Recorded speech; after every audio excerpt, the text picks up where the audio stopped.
If you're interested in coaching, reach out. I'm willing to do an hour to 2 hours and we can look through any issues in your life. I will never be able to change your life, but I can show you the principles so you change your own life. And how's it going? Today, the first topic I want to get into is what can we do to be offended less often?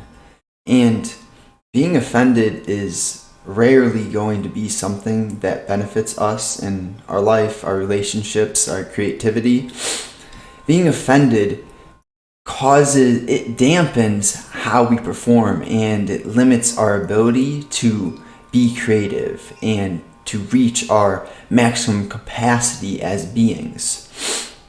How can we avoid being offended? Well, usually it comes from a feeling of being inferior. And inferior, lack of self-confidence, basically the same thing. So how can we build our self-confidence in a way where when someone says something, you or we don't immediately establish that offensive claim or rude statement, we don't attach ourselves to that. So I was tripping over my words a bit because it's hard to put into specific words these complex emotions that beings go through. But we have the ability to live in a way where our self-image is bolstered. With a strong self-image, it is much less likely that someone's statement or opinion or thought is going to make us feel inferior or offended. So the number one thing I think is key, we have to take care of our bodies. And by taking care of our bodies, going on walks, working out, doing different athletic exercises, and of course we have to monitor nutrition, but the big thing I want to focus on is what you do every day, the routines, the habits that we create. You should be getting outside and going for a walk often. And from a younger point of view or a less mature perception, someone's going to say, what the fuck does going for a walk do for your self-image? Well, yeah, the first day you go for a walk probably doesn't do much. But when you say you're going to do something and then you stick to what you say you're going to do, that strengthens your confidence. So to tell yourself, I'm going to go for a walk daily because it gives me fresh air, sunlight, and we need those things. As human beings, there is scientific data that is linked directly to the benefits of seeing sun in the first few hours after waking up. And even if you don't get it in the first few hours, there is still amazing benefits from getting outside, being in nature, and getting vitamin D from the sun, no matter what time of the day you get outside. Point being, take care of your body so your self-image is stronger. With a stronger self-image, others' opinions and rude statements are not going to get nearly close to triggering you. Now, I'm not saying with a strong self-image that we don't get emotional or get offended. If I'm driving and I have the right of way, but someone takes my right of way, I'm gonna get offended. You know what I mean? I can't help that. But the point is, when I'm talking to you guys, this is for me just as much as it is for you. Because I'm not, and I'll never be perfect. People don't get perfect.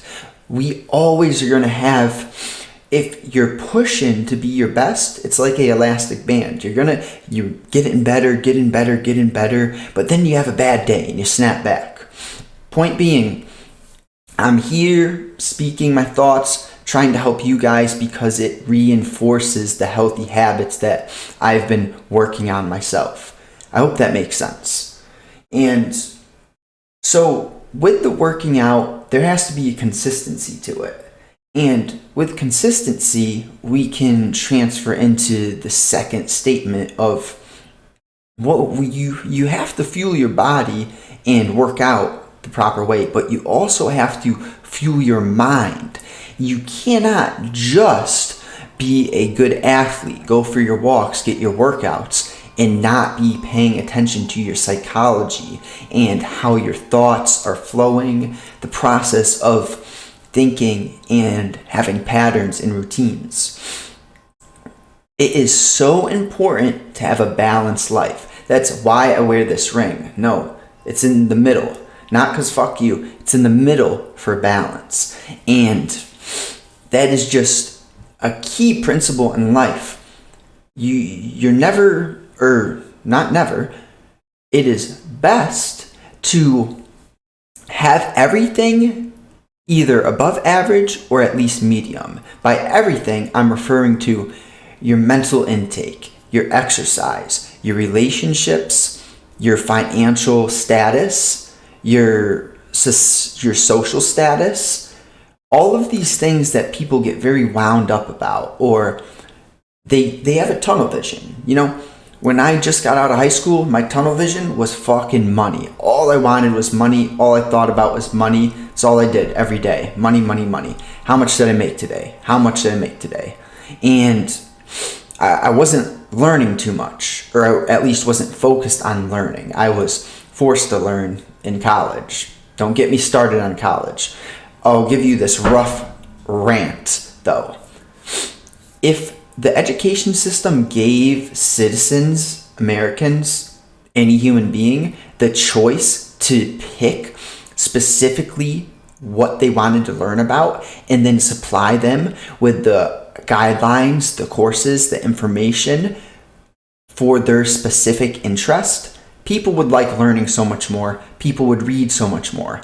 But since the education system fucking forces everything down your throat, doesn't give you the option to choose what the individual is intrigued by, but says, hey, you're all the same, fucking read this. You know, I can't stand that. And that's why we have a plague of uneducated people, because they just force it upon you. They don't give you the freedom to choose what the individual is intrigued by. So, rant over. I could go forever about the toxicity of our education systems. I'm not saying there's not some good aspects. Of course there's some good aspects, but there's a lot that needs fixing. So much that could be improved. And that is a principle for your life and my life. We can aim to be perfect. We know we're not going to be perfect, but with the goal of being our best, what else can you do? That should be all of our goals. Simple. Okay, so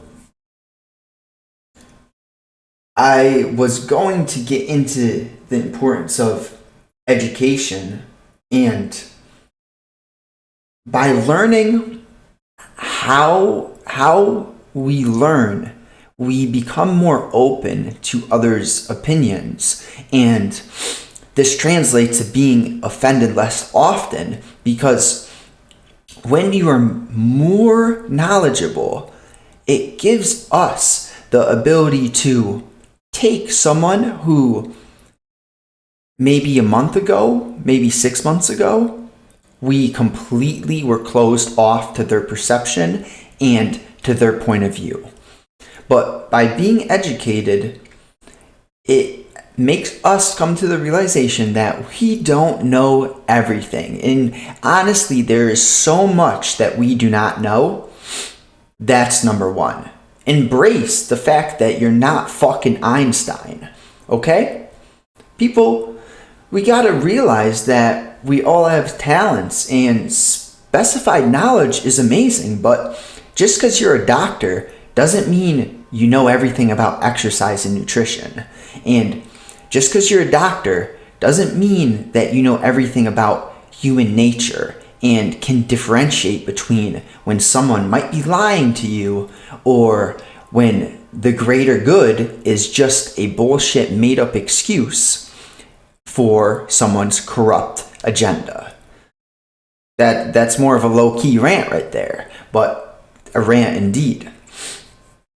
So it is crazy. I have a few things written down, and I'm kind of leading what I've written down.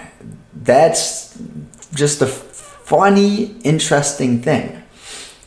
So accept that we are not perfect. We won't be perfect. And the goal in mind is to do our best.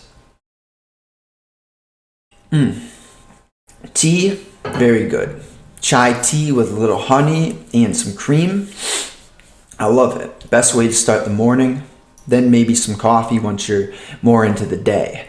But, don't get me started on caffeine. Caffeine is something that is so powerful, but people misuse it. You gotta wake up naturally. Wake up, be awake for, 2, 3, 4 hours before you use that caffeine. I'm not a doctor. That's just what I've figured out works for me. When I use coffee immediately after waking up, it's just a fucking storm of anxiety and rushing.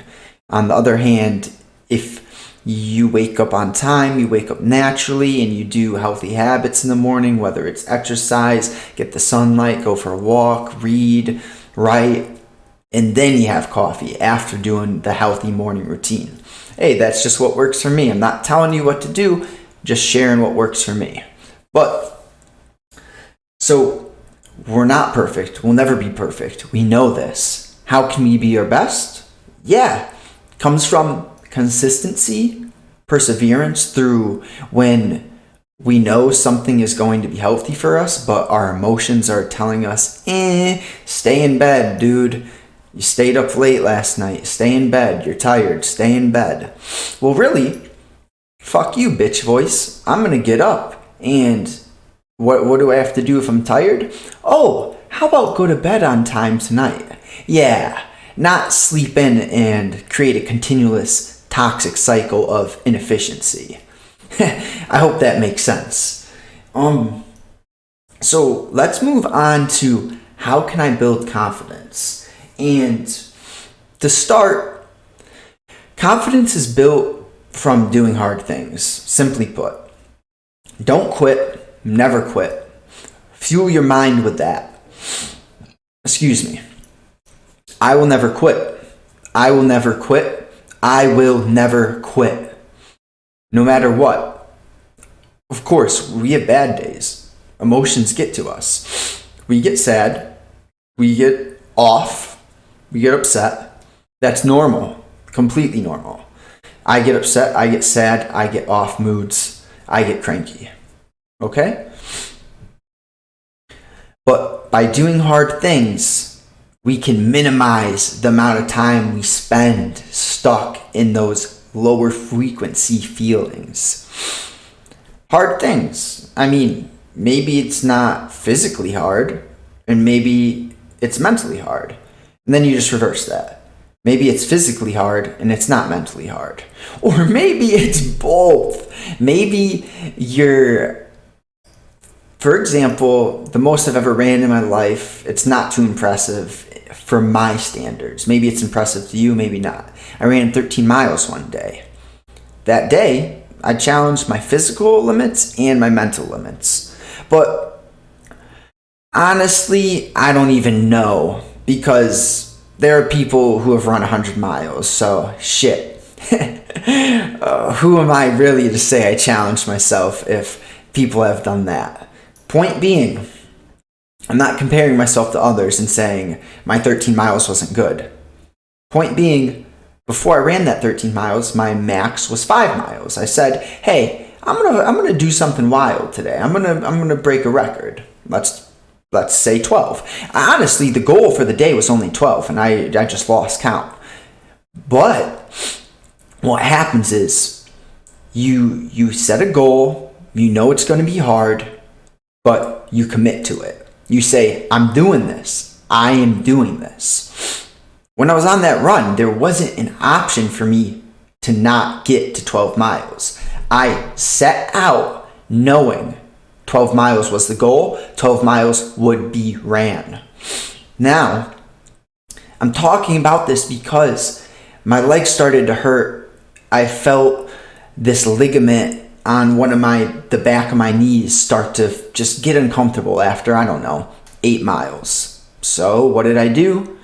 No, I didn't quit. I ran through the pain. That's physical pain, mental pain. Something I did to help myself, there's these little power lines from the walk that I was doing. And, they're consecutive. Every certain amount of yards, there's another power line. So every time I passed one of those, I was like, good job. And I'll look, next power line. That is one of the mental aspects of a physical and mental challenge. Mentally, I'm like trying to occupy my mind, trying to continue to be motivated. Physically, I'm in a little pain, big whoop. You have to understand the limits, the point that the brain wants to give up in a physical or mental endurance challenge. That's only 40% of your capacity. So I guarantee you, if I made it through 13 miles, I could probably run 30 miles. Next, who knows?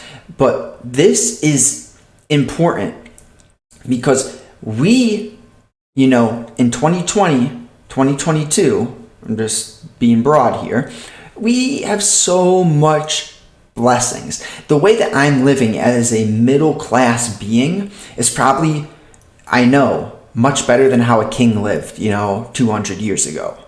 Think about that. The average human being is a king from 200 years ago. And people want to complain that our world is horrible, that America sucks. Shut the fuck up. I'm sorry, but I mean it. What the? People, we need to understand there is so much to be grateful for. Stop fucking complaining and build your self-image. Push through hard challenges. Embrace being uncomfortable. There's power in this. I hope I'm not offensive, but I'm not going to put a mask on or sugarcoat my suggestions or my personal experiences. The reason I'm happy, literally, not every day, but 90% of the time I can enjoy myself because I understand all the hard things I've went through, the moments that I wanted to quit, the horrible months, weeks that I've had in my life of, sometimes I was just distracted and it really wasn't that bad. But looking back, I was living in a state of consistent misery. And I have to laugh at it. What else is there to do now? Because I am so much stronger of a person and I'm not bloating. Is that the word? I'm not showing off. I'm not tooting my horn.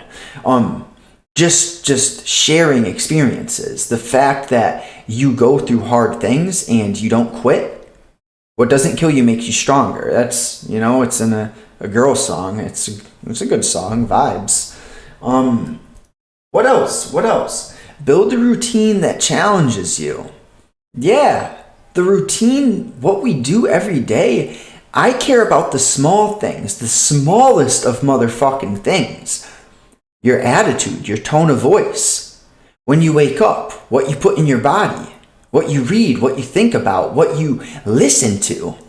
All these things compound. It's like the snowball effect. You push a small snowball and, 5 yards later, it's fucking huge. How'd that happen? Yeah, it's compounding. So the smallest of things, don't overlook them. Please pay attention to the small things. You're gonna notice massive changes. And I promise you this. The smallest of things turn into your future. Simply put. I really hope you learned and enjoyed. One thing that there's a fee, okay? I can't create and use this effort to help you guys without a fee. What's the fee? Share this with one person who you know could help themselves or benefit from this knowledge. I really appreciate you.